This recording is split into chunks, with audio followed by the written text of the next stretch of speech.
আসসালামু আলাইকুম।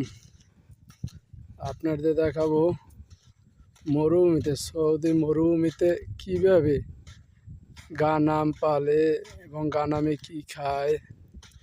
এই দেন সৌদির মরুভূমি। এখানে এখানে ঘাস আছে, কিন্তু অনেক ঘাস, ঠিক আছে, যা দেখা যায় না, এমনি ঘাস আছে, মোটামুটি ঘাস।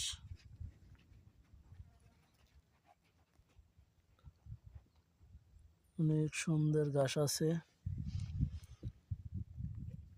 এর গানাম, এর বাংলায় বলা হয় দুম্বা।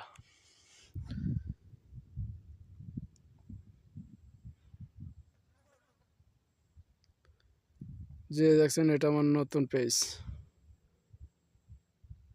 নতুন আইডি খুললাম আপনাদের ভিডিও দেখানোর জন্য।